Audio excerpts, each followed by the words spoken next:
have them understand, like, okay, I may be gone, can't talk to you for 6 to 8 to 10 hours out of the day. But when I do get a chance, just have those conversations, honest conversations with your spouses.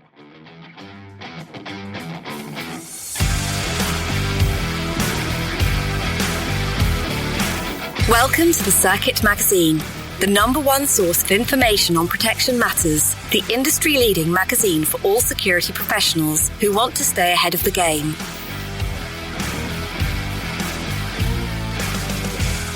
Balancing family life with protective services. It's certainly a topic everyone has to grapple with.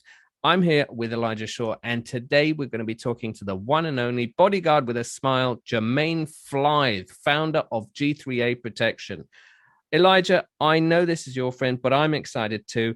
What are we going to be covering in today's session? Hey, brother.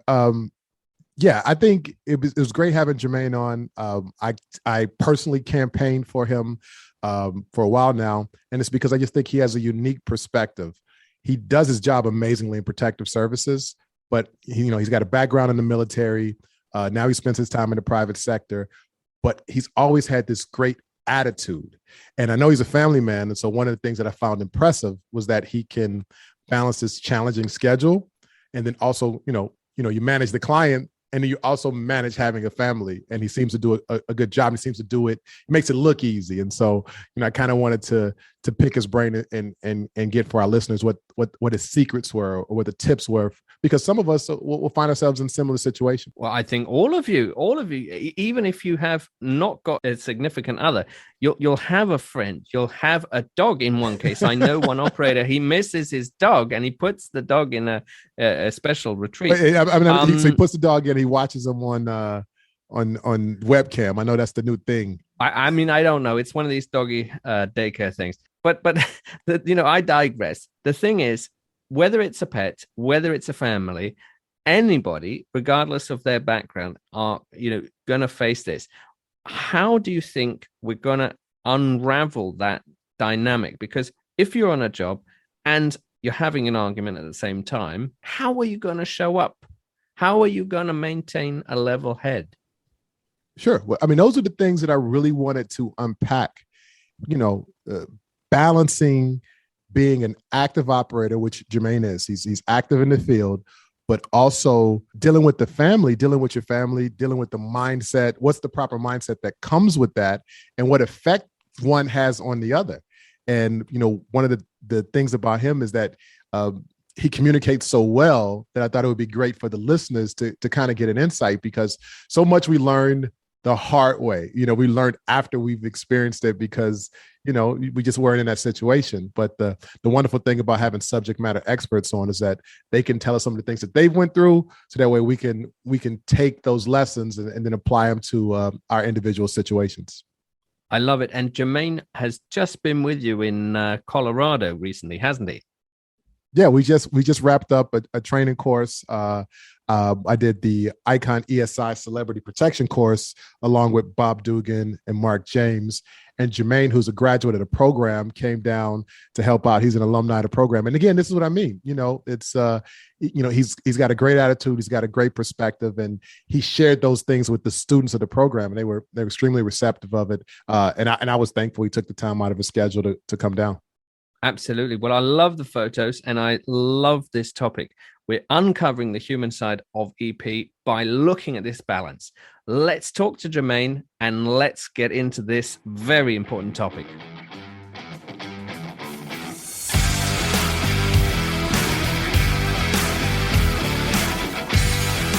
And now, let's meet one of the contributors to the Circuit Magazine.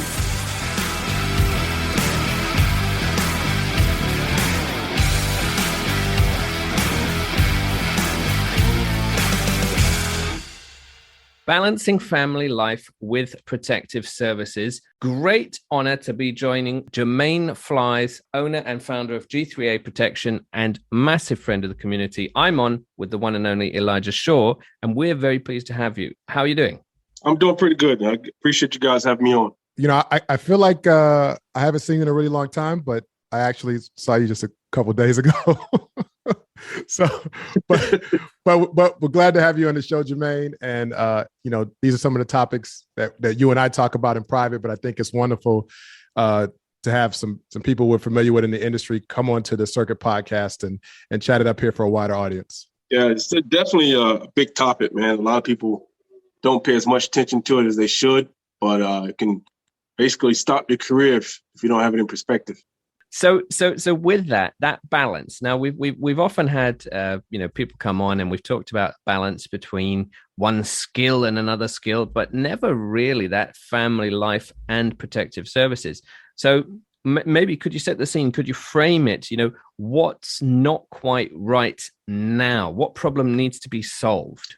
I think just from some of the friends I've had and even my own perspective, man, and my own personal life is you got to have a partner that understands what you do.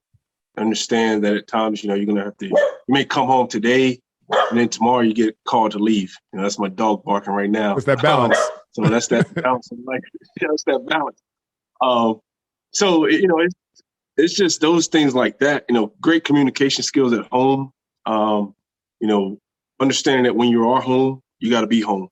From, running a small business myself, my wife, she runs, she has her own hair studio. So we kind of understand the business aspect that it's always a grind trying to get the clientele, but, do you support each other? You understand each other. So I'm very open with her and my kids as far as where I'm going, when I'm going. My kids always ask, well, who you going to be with? They want that type of info. Sometimes I tell them later, sometimes I won't, but from the most part, it's just the overall understanding. And then why do we have a great, conversation with you today here in this context? We're talking to the Bodyguard with a Smile. Where does your passion for this balance come from? I think it's just, I got kids, so you always want to protect your kids. My grandmother raised me, along with my mother, my uncles, and basically the whole community. So I felt like I've always been protected in that aspect. So as far as me wanting to do the same thing, I got kids, I want to protect them. So whenever I'm with a client or something, I want to make them feel comfortable, make them feel at ease. It's not like we're just going to be ready to pounce on somebody. That's not always the case at all, really. And I think this smile thing just comes from, I was always told, Dad, you never smile in any of your pictures. So back when I was in the military, I started smiling for all of my ID cards and every picture I took. And it just kind of stuck one day. She was like, Dad, you're probably the only bodyguard I know that smiles. She went and started doing research, looking at everybody, looking at movies and stuff. So it just kind of stuck with me. A smile will brings people's tension down from what my understanding and what I've seen and witnessed.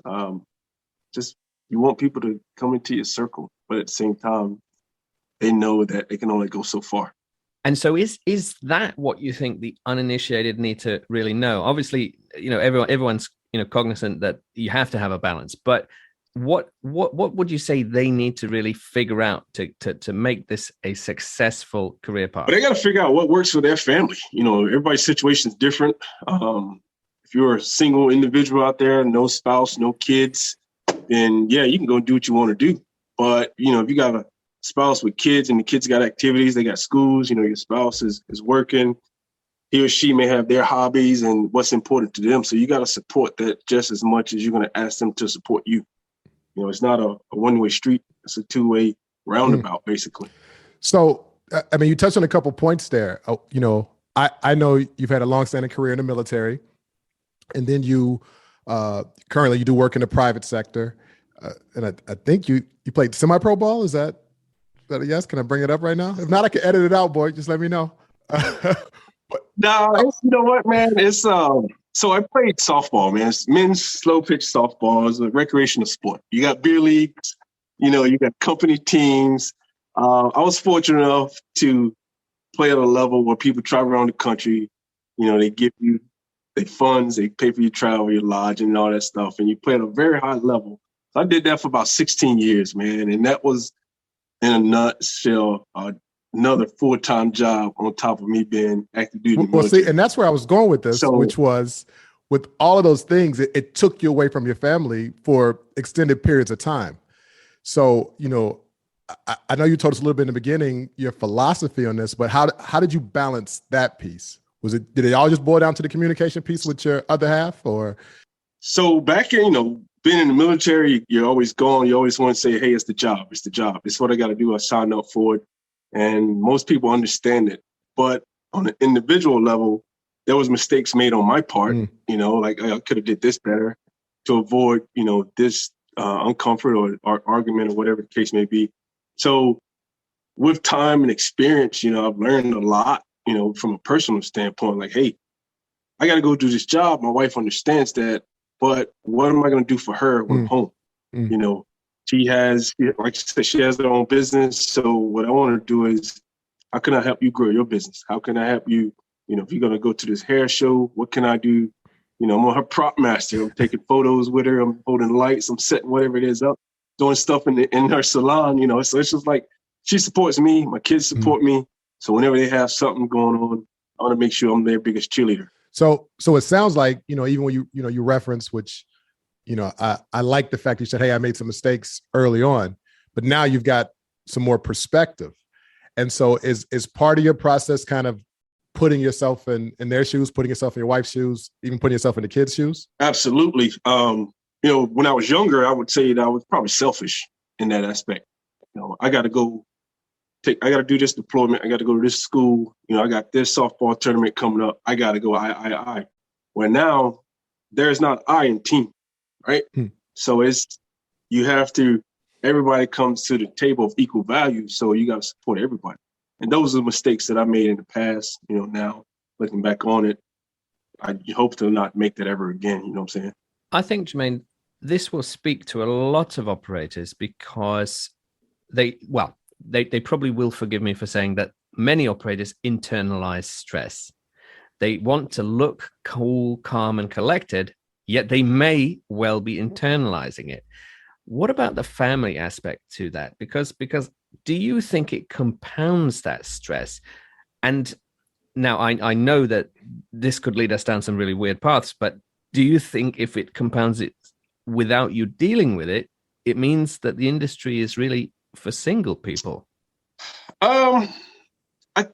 There's going to be stress. Yes. There's going to be stress, especially if you're on a detail somewhere and you're out of the city, out of the state, out of the country, away from your family, and they have a situation at home. How can I help make that situation better or fix the problem? I would say the industry, as far as single individuals go, they just may have a leverage up as far as they can always go. But then where they have no balance. So at some point you have to step back. You got to take a break, because you're going to run yourself in the ground. If you're always going, you're not, re-energized. How good are you to the actual client themselves? Yeah, it still has to be rewarding. And so where's your reward? Where's your outlet? Where's your release valve? So, I can empathize with that, and I can definitely see where you're coming from. I went through that stage when I thought the only thing that mattered was work. And then you realize all I've done is work. That's it. Yeah.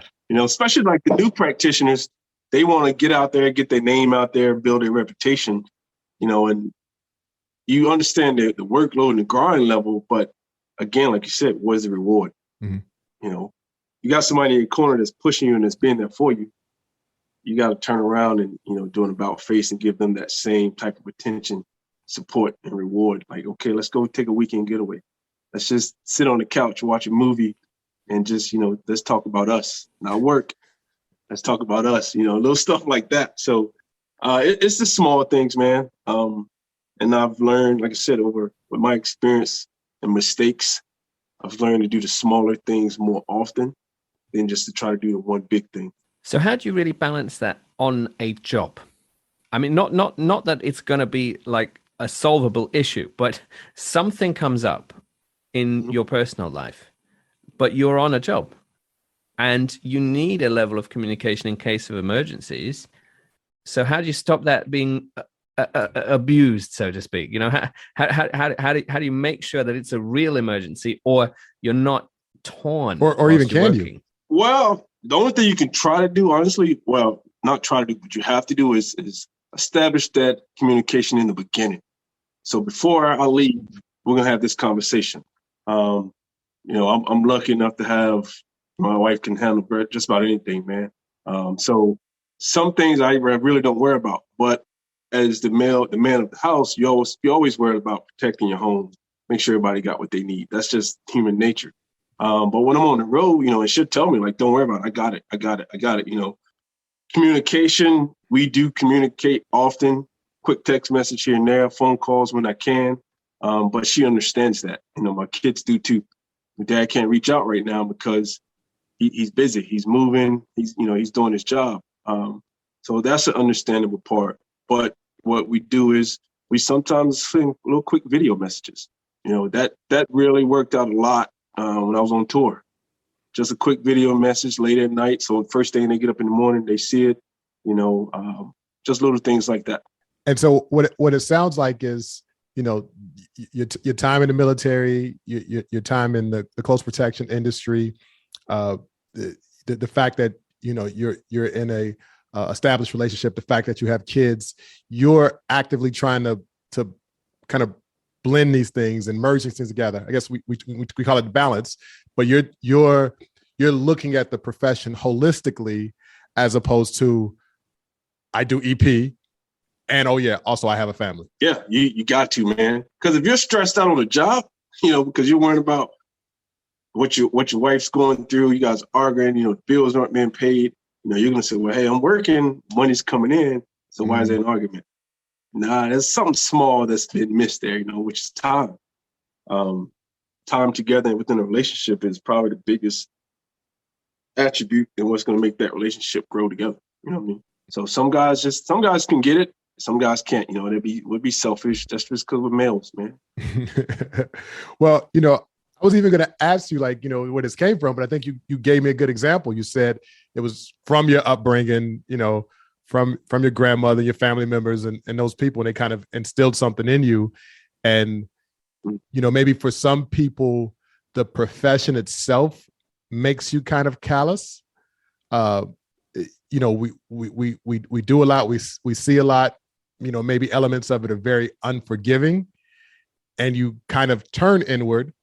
But I guess alternatively, you could either be, kind of having these innate qualities where, I've always been like this, or you could just be active in thinking about the fact that, hey, there's more than just me involved in this. There's more than just me just going to work every day. I've got to come home to some people, and I've got to make that right as well.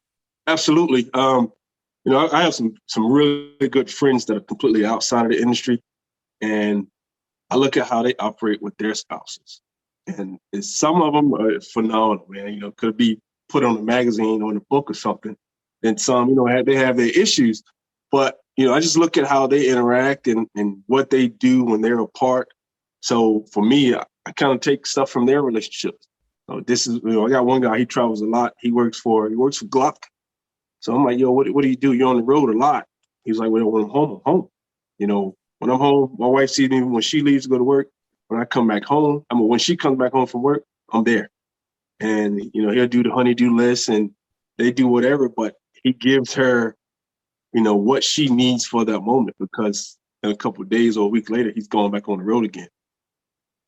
So, and again, that came from his experience being in the military for so long as well. Although, Jermaine, I can imagine two types of operator reacting to that in two completely different ways. One, someone who's employed as a part of a team, thinking, absolutely, when I'm home, it's me time, it's us time, it's relaxing time. But then what about the operator who's also the business generator, who's also the continually trying to win new contracts? I don't know if there is an answer to this because they're necessarily always switched on. But have you got any thoughts about how that individual could balance the personal and the professional? That's the easy one, man. Make that spouse your business partner. Literally, because you can't grow it by yourself, because you're going to be trying to grow your business, arguing with your spouse. That ain't going to work out. That's just going to create rifts. So if it's a team effort going into it, hey, we'll build this together. It's ours, and we're going to enjoy all the fruits of the labor from it. That's an easy one. Even if, your spouse isn't within that industry or understand it, then you help them understand it. I took a celebrity class with Elijah and Mark, and I think Mark said his lady signed up for a class that he was speaking at. He looked on the front row, and she's sitting right there. And he was like, "What are you doing here?" He was like, "Yo, she wants to understand what he's doing." And I was just like, "Okay, that's some teamwork right there." I get that. I get that. As I referenced at the beginning of this, one of the things that I think you have is perspective, and those of you that just listen to us, even right now, as we're talking about these, which are some pretty serious topics, you have a smile on your face when we're talking about the good stuff. You even have a T-shirt on that says "Bodyguard with a Smile." But I'm going to ask you though, what do you say to those that think that our profession is, grim and gritty, and we have to be intimidating and aggressive in order to get the job done? Nah, that's the stereotype of bodyguard, security professional. But that's not how it is. You know what I'm saying? Like the area that you're in, the environment you're in, I always tell people, act like you belong in that environment. Whether you're with the clergy, Congress people, political, celebrities, artists, it doesn't matter who you're with. You want to protect their image and their brand, and you want to help them out. And anybody that's going to be within that circle, make their operation run smooth. And you do that by having some people skills, smile at people. It'll bring people into your circle closer, and they'll want to help you out more so than if you got a frown on your face. A lot of people look at, the bodyguard industry as, these guys get to travel around the world, go see this cool stuff, blase, meet these people. But what they ain't seeing is the hours of sleep that you're missing, the lack of, food that you're not going to be able to eat, the full meals, you got to have some type of discipline with that, the workout sessions, the time away from home. They don't see all that, So, yeah, it is a grind. You got to turn the switch on and off, smile, and at the same time understand that if something goes wrong, then my skill set's going to kick into place. But so what I'm getting is you're saying a big part of this is attitude and mindset. Absolutely.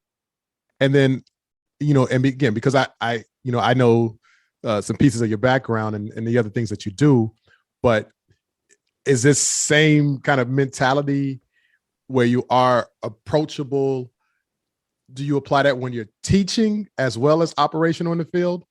Meaning, do you run the risk of being approachable, but someone interpret that as being too approachable, and then they try and take advantage of you, whether again it's a student who's now taking too many liberties at the range, or it's a member of the entourage who's traveling with you in the protectee who thinks now they've got a bodyguard. Yeah, you as far as like firearm stuff goes, that's a whole nother level of comfort that you want to have a student at, because you don't want them to do anything bad out there, hurt themselves, hurt anybody else for that matter. So when you're teaching, you try to bring it down to that individual's level so that they completely understand it. And then when you're faced with the entourage, you gotta let them know, like, yes, you're an important factor because you're with so-and-so, you're their friend, you're part of the group or whatever. But if something happens to the client, there's no entourage. They can't make their money, their moves, and all their appearances and stuff they got to do, then there is no entourage. So the primary focus is going to be on this client. And you have that small conversation with them, like, this goes, if God forbid something happens, but we're moving, you got fans, you got people that just want to be in their space. So you just let them know, like, let's let them do their job, and then we're going to move on. At the same time, haywire is haywire. You're on your own. So it's a joke. You can joke about it. A lot of people joke about it and they laugh, like, oh man, that's kind of messed up. But at the end of the day, like I said, without this individual client, there is no entourage. So how do you avoid, and maybe this is not for the experienced practitioner, but advice for maybe a new practitioner, how do you avoid going native? How do you avoid suddenly believing you are a celebrity? How do you avoid, getting caught up in it and suddenly thinking, I'm going to give, you see those memes on Instagram, don't you? I'm going to give my financial advice. How do you separate that? And obviously this isn't a problem for you or Elijah, right? But maybe for the new practitioner out there, how do you separate that personal and professional life? You just got to remember that you're there to do a job.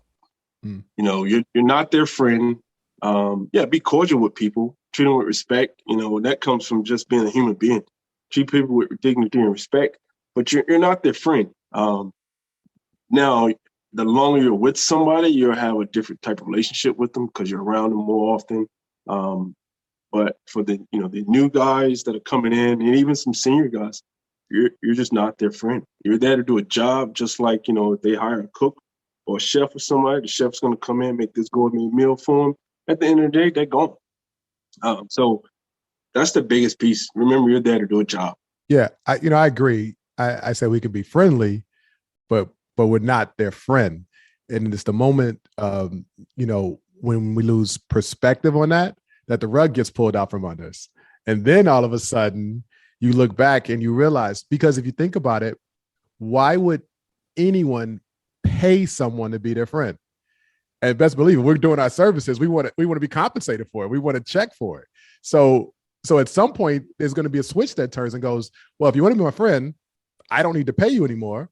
Or if I'm paying you, then you're not my friend. So it's for us as protectors, it's kind of a constant sense of self-checks, of looking and remembering what our original role is. And even if that role gets expanded or modified somewhat, there's some core things that we do. And as long as we can kind of keep that in mind, we'll stay employable and be able not to blur the line so much. Yeah. The key word is staying employable. Staying employed so that you can put food on the table and corn in your pocket. That's what it comes down to. So are there any sectors that you think really have a problem with this, or is it all fine? It's actually, it's so obvious that everybody has a great balance, personal and professional. Or I am being funny. Yeah, I'm purposely being, I'm kind of being devil's advocate, aren't I? But is celebrity protection more prone to not getting the balance right? Yes, because I've worked, like you said, corporate. When I was with Whataburger, shout out to Mike Gonzalez for that. But hey, wait, P, Mike Gonzalez, don't you? Hold on. Yeah, I met him at the IPSB. I've been trying to get him on a variety of events. Hey, Jermaine, I got to. Mike's he's been real busy lately with the brand. They've been doing a lot of stuff, throughout the country. So he's in and out of Texas quite often lately. Jermaine, I got to mention at the beginning of the show when we were going over some of the notes, and Whataburger came up. Phelim said, I wonder if I should ask him if he knows Mike Gonzalez. And I go, yeah, ask him. And he goes, nah. That's just like saying just because he's from America, everyone knows everybody. and you know him.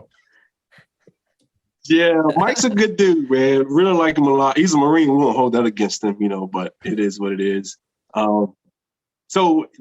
Just that perspective of it, corporate is 9 to 5, maybe 8 to 4, 8 to 6, whatever the case may be. And you get to go home. But the celebrity side of it, you got the artist or the actress or actor, they're moving around, they're making all these appearances, they're doing all these shows, and it can be any time of the day, at night, and they're getting rewards, people bringing them gifts, and all of a sudden you feel like, yo, this is for me too, man. Where's mine at? It doesn't work like that. So I think that's another one of those cases of trying to strike that balance and failing. But you contrasted corporate with celebrity, but you can relate to from your military experience. Those that are doing dignitary protection or PSD work, they find themselves in some really high risk situations. At which point, their methods of blowing off steam might also be advanced, I guess, or and so. Is it tougher for them to find balance? In situations like that in the military, when you're in those hot areas, your focus is just the job itself. You'll go hit the gym afterwards, but it's whether you're there for 120 days, 180 days, or a year-long deployments or whatever the case, that is your focus to do the job. We're just going to do the job. We're going to go to the gym, get stronger, come back the next day, and we're going to do the job again. Because that's their reputation. That's their evaluations for the next promotion. So how well do I do my job now is going to determine if I get compensated with the promotion. So kind of, I guess, bringing that, back to kind of the themes of this conversation here, the people that, and I'm saying this with air quotes, the people that win are the ones that kind of have perspective and figure out some things, whether inside of them or actively learn, how that they can kind of try and seek that equilibrium between their personal life and the things that they do professionally. Because, obviously I assume if you're tipped too far over on the personal side, you're going to take liberties, you're going to be unprofessional, you're just not going to work consistently. But the flip side is, if we just power through work and it's just account after account after account, or long day after long day after long day, and we don't allow ourselves time to breathe or allow ourselves time to cultivate with our family and friends, we're going to implode there too, to a degree. Yes. That balance, man, it's one word, but it means a lot. You know what I'm saying? So if you're just powering through, that's all you, like you said before, where's your reward at? You're not going to have any reward. But I think a lot of people honestly learn from it because they have their own experience and their own mistakes. Now, the ones that acknowledge their mistakes, those are the ones that have that long-term longevity. But if you say, well, hey, I didn't do anything wrong. I didn't, I'm working. I didn't do anything wrong. It's going to come, to I want to say a screeching halt, but it's going to be a slow drip, So acknowledge your mistakes and don't be afraid to. And then, I tell people, in any business, any industry, look at somebody who's done it for 5-10 years and still doing it. Because whatever they did, they obviously did it right to stay there for that long. So just have a conversation. Ask them, what'd you do right? What'd you do wrong? First question, what'd you do wrong? Right. McDonald's been around forever and a day. Icon's been around forever and a day, right? So what you guys do right or wrong to stay in your industry that long? Well, thank you, bro, man. I'm glad we got a chance to chop it up in this format.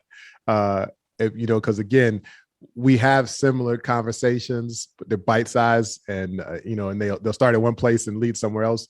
But I think this is something that our industry needs, and I'm glad that me and my rest of my partners at the Circuit Magazine with the podcast, we're able to kind of get messages out, get topics out that people might not normally discuss in our industry, but there's value in that. Yeah, absolutely.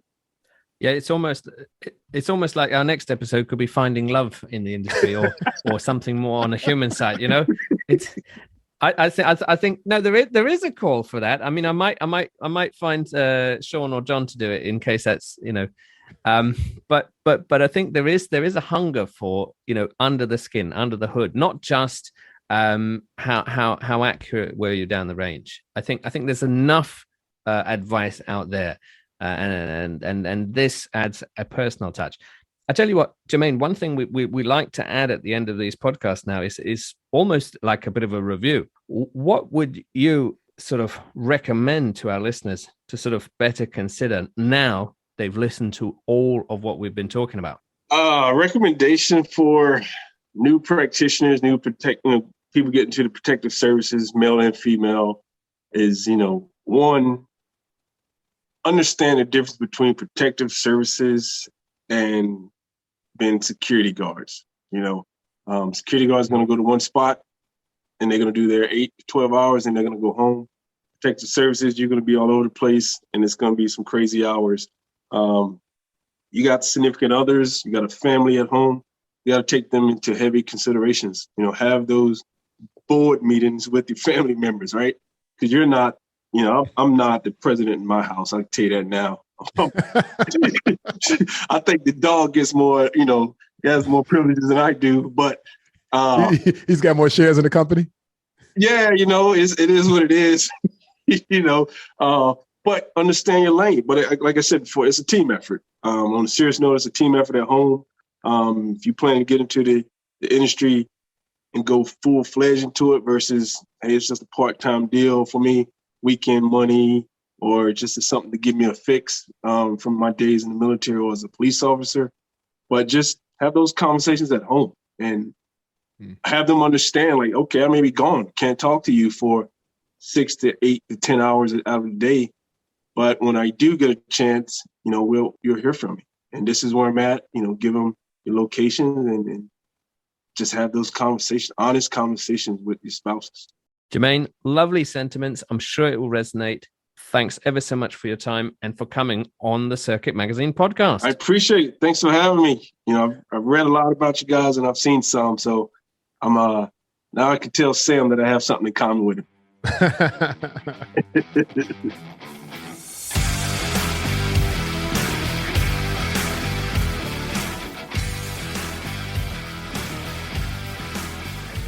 Yeah, the human aspects. That's what people want to know about, isn't it? That's the story. I know there's a place for learning hard skills, but I really enjoyed talking to Jermaine about those soft skills, but that personal journey and that balance. What did you make of today's session, Elijah? Well, I'll just say this. I can't wait till we get the listener feedback, but I would bet money on it that people found some really good takeaways from it. And I think, one of the things is that, you could tell that he knows his stuff, but at the same time, he's again his ability to communicate the fact that, I made some mistakes in the past, and at the same time, I've learned from those mistakes, and I've learned how to create a better relationship with my family while still being an operator in an industry that's extremely high stress. And I think he did a great job in conveying that. He did. And I think that is definitely something we're going to explore. Maybe not, as I said, finding love in EP, but sounds like a reality show. Exactly. We could set it up, the Circuit reality TV. Right, but I do, I think that there are spaces in different episodes where we can kind of drill down into, some of the things that are motivating protectors. So we're not just, like you said, we're just talking about the hard skills, or we're not just talking about an individual's, tactical background, but instead, why they do the things they do and how they've been able to overcome some of the adversities and the challenges that we find ourselves in that aren't directly because of the protectee or someone attempting to do harm to the protectee. Yeah. The wider family, the wider friend group. It is important. And hey, there's even topics in the celebrity world that I wanted to ask, but I didn't really think it was the right time to. For example, how do you stop a celebrity taking something too far? When do you know when a demand is too far? Things like that. I think that especially the newer colleagues, that they want to know about it because they want to be able to manage it. Well, sounds like a great future topic. We'll discuss that one as well. Get it on the slate. Find someone who can speak about it. And I guess listeners, if that's you, give us a call at the Circuit Magazine. Absolutely, we'll get you on. We'll get you on if you're brave enough. So talking about the Circuit Magazine, the latest issue has just hit the shelves. It's just dropped.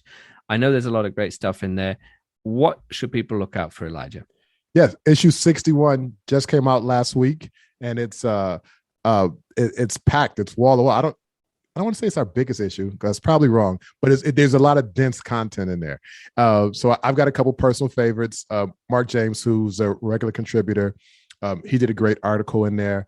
There's an article about ESI, Executive Security International, and its founding with Bob Dugan. It goes into the history, and there were some things in there that I didn't know anything about. We did an interview with Monica Couto out of Portugal, and then we get to see a perspective of not only a woman in protection, but also one who deals with a different type of clients. Well, she works with a lot of royals and Saudi royals and those cultural differences there. So all these things are kind of jam packed into the magazine, and it's a great read. And I always talk about the fact that you can get so much, whether we're talking about medical or cybersecurity, or investigation work, advanced work. All those things are in the issues, and there's something for everyone there. Something for everyone. And indeed, thematically, we're trying to bring those pages to life. So if, as we spoke about with the celebrity angle, you have a story to tell, we want to hear from you. We're on season 2 and we're developing our schedule. Which is really cool that we made it to the second season in one piece. There's 4 of us on this podcast and we all have crazy schedules, yet we still managed to get the episodes out every single week without fail. It is a team effort, though, and I think we've all learnt a lot, especially from you, the audience, and you, the fantastic people that have come on as interviewees. But the other angle that we keep on really developing and learning about is our BBA Connect app and NABA Protector app. Always and every day, there's something interesting. Either someone has posted in the Protectogram. I love the Protectogram. Even I did. I posted some pictures of protectors in Denver and then Toronto. I figure, why should Zuckerberg get to have all the fun? They have Instagram, we have Protectogram. Exactly. And people really warm to it, especially in the States. So keep those coming because they do motivate people. But on top of that, I think we've got to really think about how to intertwine some of the different pieces of content. And talking of content, I know that on this very day, something new is coming out. That's right. When you take a look at the schedule there. So if I could steal your thunder just for a second here. Yeah. No. So I wrote a book called An Introduction to Celebrity Protection. And that book is actually 3 years old now, which is weird. I didn't realize that. And I wrote this book with a gentleman named Dale L. June, who's a retired member of the United States Secret Service. Well, Dale wrote a book called Introduction to Celebrity Protection, and I helped him bring out the 4th edition of that book just recently at the top of the year. So he dropped that book, and I'm proud to announce that today the audio version of the book is available. It's available on Audible. I'd recommend anybody who has an interest in executive protection to go out and get it, even if you have the print edition or the ebook. But because what's so cool about it is that it just offers a different perspective. I took a look at the runtime, and it's 16 hours. So just imagine you're in the car or you're on the treadmill, and you've just got that playing in the background, and there's these nuggets of information. Dale's a great guy. He's a wealth of information, and so it's kind of like you're taking an entire EP course in your ears. And that speaks to the balance of today's episode, doesn't it? Because whilst you're on the job, you can have that training and development. And of course, shout out, thank you very much to Dale for previously joining us in season 1. I remember that was a great episode with you. He's a great guy. Yeah. So, thanks for your continued support. But yeah, keep listening, keep giving us suggestions. And we're really looking forward to developing season 2 this year. One thing I wanted to say on a more serious note, we are conscious about world events. And so we want to say that we're thinking of anyone caught up in the recent ongoings in Ukraine and across the world. We know that some people have unfortunately got caught in the crossfire, and we want to, of course, lend our ears to you and our support where possible. Agreed. So, balancing that personal and professional life. Today it was fantastic to talk to Jermaine Flythe. Let's see you on another fantastic edition of the Circuit Magazine podcast.